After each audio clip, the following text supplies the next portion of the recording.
Peace, family. How you doing? It's Mr. R2 here at Consistency is Key, your morning podcast of choice. And today we're just gonna slow it down just for a little bit. I know it's with you already talk slow. How slower are you gonna get? Well, we're gonna take it slow, and we're going to acknowledge um, ourselves. We're going to acknowledge who we are as people. We're going to acknowledge who we are as individuals, because oftentimes we are not acknowledging our own strengths. And oftentimes, when we do not acknowledge our strengths, we kind of lose way and lose path on where we're about to go and where we can go. Peace. Good morning. Can you hear me? First of all, I just want to make sure. Like yesterday was bad. It was bad. Leroy Brown yesterday, showing my age. So yeah, we're gonna take this time to, like we always do, start in gratitude, start with peace, start with admiration, and just be humble. That's as you can see, that's the title of what we're talking about. Is your humility will make the adjustments. Your humility will make the adjustments, and your humility will not make any type of adjustments if you don't understand what and how humility can work and work in your favor. And when you understand how humility can work in your favor, then you're going to move different. You're going to communicate different. You're going to have a different outcome. You're going to put yourself in different situations. And when we jump into the four things that I want you to pay attention to when you're acknowledging how humility can make those adjustments, you're gonna have some aha moments. And whatever aha moments that you have today, just make sure you put it into the chat. So again, I thank you for being here. Those that are watching on Facebook Live, those that are watching on YouTube Live. And if you're listening in the podcast space, again, I always start with humility as well as my appreciations to you. So without further ado, we're going to go ahead and take that leap. So if you're watching, good morning to you. So let's take some time out right now to just be proud. Be proud in this proud moment that we have, because there's just people that just didn't make it to see today. And for all the people that have not made it to see today, I am glad to see you, that you're here. And your humility will make the adjustments. But because there was someone that's not make it or didn't make it to see this day on this May 26th, humility will slow you down to pay attention to the things that are important to you, to pay attention to the people that are around you that are important to you. Humility would definitely make some adjustments. Like for us that's here in the state of Texas, the things that we saw in this past few days with the young kids and stuff like that, humility would definitely make you sit down and make some adjustments on how you view people, and how you view your children, and how you communicate to your children, and how you communicate to one another. Your humility will definitely make some adjustments. So let's go ahead and jump into this one. So going in the definition of humility, for those that know this platform or those that may be new to the platform, you will get the definitions, and I will invert the definitions, and or I will go into the etymology, which is the origin of the words itself. So the definition of humility is a quality or state of being humble. Some people say humble. I know there's a humble Texas, but some people say humble. So I would say humble. That's how I say it. Blame it on the Cumberland County education system in North Carolina. The quality or state of being humble, freedom from pride or arrogance. I'm going to read that again. Humility is the quality or state of being humble, freedom from pride or arrogance. So the inversion on this is white over red. I kind of like took half of the word freedom, but it's okay. I mean, it's how we invert it.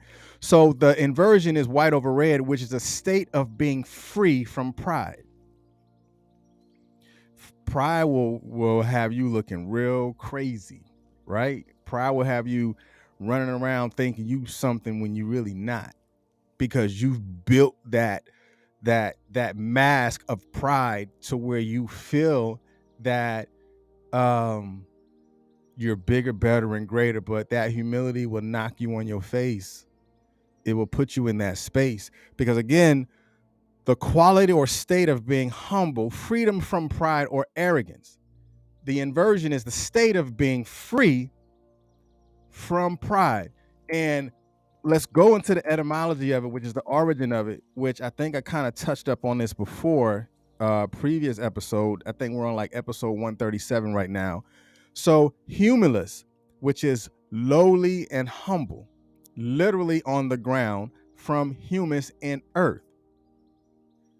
So your pride will make you seem and feel as you're high and mighty, above all, putting yourself above all things or above others.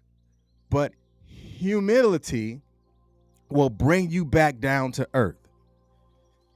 Humility will put your face in the dirt, because you're beginning the possibility of learning more about the things that you don't know, that you did not really pay attention to, but your humility would allow you to say, I need help.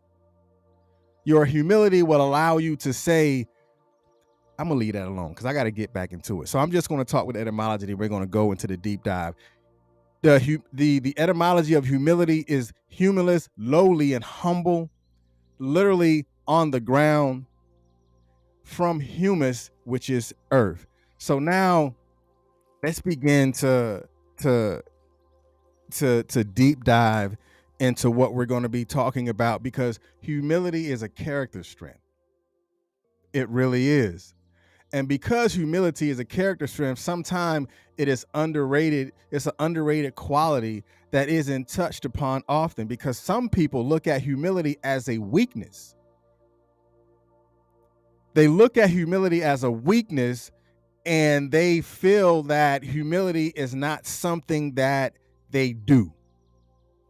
But humility is a actual character strength, and we have to understand that it's that something mentioned heavily, like in the Bible and stuff like that, is mentioned real heavily in the Bible. But when you look at it from the who that you are, humility can actually be one of the most powerful and most important attribute of growth. But you have to be willing to do it, and you have to be willing to understand it. So as we go through these 4 things of understanding humility, and how you can actually begin to groom yourself, or begin to develop those growth attributes with humility and make those adjustments, you're going to begin to see like, okay, yeah, I can probably use some humility in this aspect of my life, or probably use some humility with going forward with this particular thing. So we're going to jump into the very first thing when we're talking about humility will make the adjustments. You're going to have to pop that ego, because ego will have you looking real crazy. Your ego can have you feeling all high and mighty. But when that ego gets popped, you have nothing else to do but to become humble and allow the humility to sit you back down on the ground to teach you something. And when you begin to understand that ego is popped, you're going to have to adjust your blind spots. Right? Humility will teach you how to adjust your blind spots, because humility will actually allow you to freely acknowledge those gaps that you have in your life or in positions in your life, because humbly you're going to begin to seek those things on how to address those blind spots.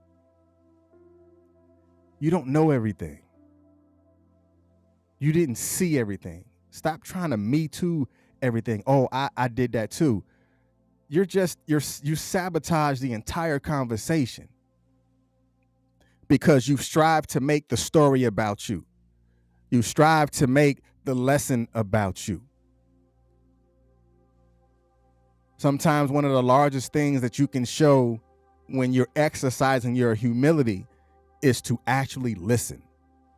Is to close your mouth, open your heart, open your ears, and open your mind, and allow someone to actually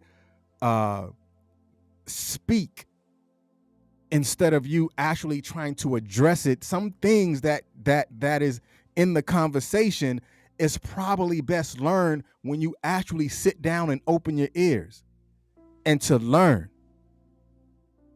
Because now when you're looking at things as far as your blind spots, those things that you don't see, humility will allow you to see those things that need to be seen, or those things that you was very reluctant in seeing. And you're going to begin to adjust those blind spots because you're going to start listening more. And as you begin to listen a lot more, you're going to begin to learn more, whether you're learning more about a person or learning more about a subject or just learning more about yourself. Making those adjustments from those blind spots that you have been reluctant in seeing is, whether it's because of your pride or reluctant in seeing because of your ego, but making those adjustments to those blind spots is actually you activating your levels of humility. And when you begin to activate those levels of humility, you're going to have to learn and understand that humility is psychological. It really is. And why is it psychological? Because it is something that is within inside of the mind. Now, humility only is seen by the ways that you act, the activities, the actions that you show, the things that come out of your mouth. But humility is psychological. It is something inside of your brain that clicks, or something inside of your brain that puts you in that moment to where you can say, it's not about me. Where a man can say, it's not about me. Where a woman can say, it's not about me. It's all psychological. How do you put your thoughts in the space to where your thoughts give you the ability to learn, or your thoughts allow you to be vulnerable? Because humility is the act of vulnerability that lies within the subconscious chambers of your mind. Humility is not just a virtue, but it is a psychological trait. So now there are three traits to humility. One is the accurate self-perception. And because it's talking about the actual self-perception, that allows you to see you actually where you are, not making yourself the big head and putting yourself in spaces where you know you're not, but it gives you an accurate self-assessment to say, you know what? I don't know this. Can you help me out? I've been trying to understand this, but I don't know what I'm doing. That gives you that accurate self-perception, and not your perception of who you are. Like, man, I got this, when you know you don't. And the psychological part of humanity, the second one goes into modest portrayal, modest self-portrayal, because pride will give you some self-betrayal. Pride would have you betraying everyone else around you because you felt like you good when you really not. Pride will keep you lost. I don't care what the GPS say. Pride will keep you lost. Pride will keep you rerouting in life. Pride will keep you rerouting in natural life. But modest self-portrayal can even say, I'm rerouting because I have lost my way. And it will allow your humility to make those adjustments because you have understood that I'm not as good in this thing as I possibly can be. But I am modest enough to see myself needing help.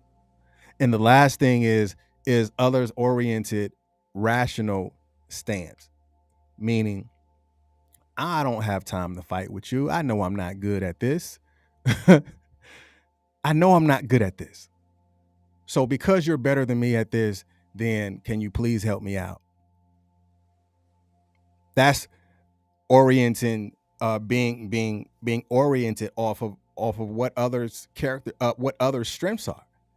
Humility will make those adjustments. Humility won't put you in a position to try to fight back with someone who's better at math with you, and you want to take the books, and you mess the books up every time you touch it. But your pride will not want you to let go of those things. But humility would say you're much better with the money than I am. So can you please, what do you need from me? What do you need from me that I can give you to make sure that these books are good? Because that's not my calling. I've been trying to make it my calling, but my pride did not allow me to let go. Humility will make that adjustment. And the next thing is we have to begin to understand that humility is a true character strength. It is a true character strength, because the humility as a strength is so essential, and is an essential component to our moral character, and it allows us to actually manifest. It only manifests itself when we begin to start owning our limitations. And when you own your limitations, you know the things that you're not good at. You know how far you can take things when you actually understand, I know what I can do, but I am smart enough, or I am humble enough, and strong enough to actually look at the things that I know that I am not as good at, and go and seek help in that particular thing. That is not a sign of weakness. That is a very strong character strength. That lets you know that you have the ability to grow, because you're not shutting other people's gift down because you want your gift to be on top of everything. And you know you can't. So if humility is the opposite of pride, then we have to understand that humility is a specific mindset. It is a specific mindset, because if pride can destroy a nation, then humility can help rebuild it. I'm going to say that again. If pride has the strength to destroy a nation, humility has the strength to repair it. Humility has a strength to rebuild it.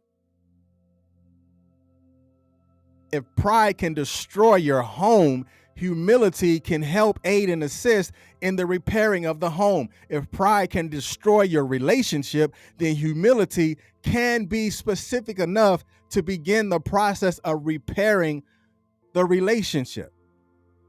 Of course, only if you're at that specific point that it is not over.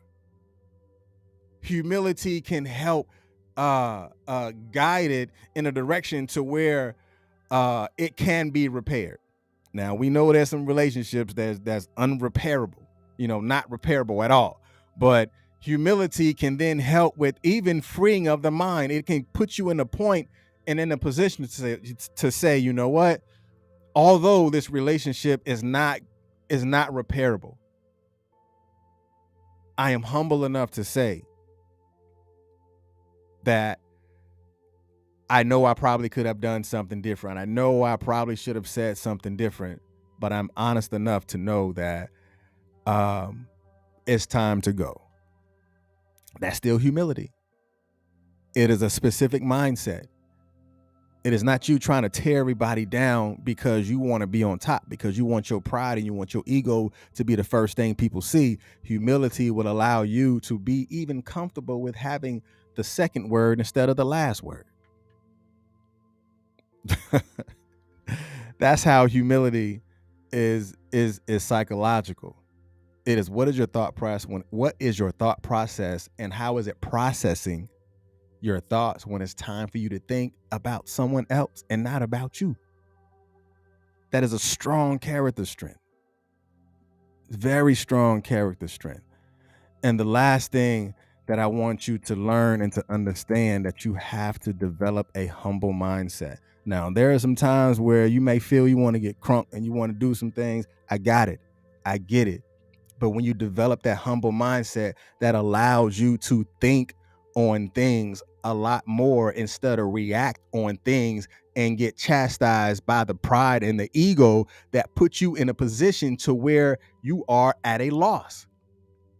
But your humbleness or your development of your humbleness can really begin to change the outcomes of the things, because humility is a mindset that is specific to positive effects, and it could positively affect our decision-making process or our decision-making skills. Humility is directly related to our ability and willingness to learn. But are you willing to learn? If you're not willing to learn, then you are just as guilty as the things that you don't know. If you're not willing to learn, then you are just as guilty as the things that you don't know, because your pride put you in a position to where it tore down everything that you have been working towards or you have been working for. But because your pride tore that down, again, your humility will help aid and assist in the adjustments to get to the repairing process. Don't run away from don't run away from humility. There are plenty of people that haven't exercised the art of humility. There's plenty of people that have yet to exercise the mindset or the development of a humble mindset. So learn that, think on that, and put yourself in a position to understand it. Because you have to have an understanding of humility if there is ever going to be some sort of repair.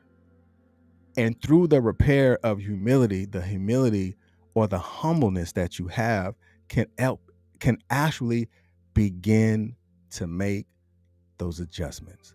Don't allow pride to continue to tear down what you've worked for. Because when you exercise that humility, don't you know it can actually give you room for everything else? Because they say if your gifts will make room for you, I would say your humility will keep you in the room. If your gifts will make room for you, then your humility will keep you in those rooms. And I think that's it. I like that. If your gifts will make room for you, then your humility will keep you in the room. Don't be stealing that. Y'all be blessed. Peace.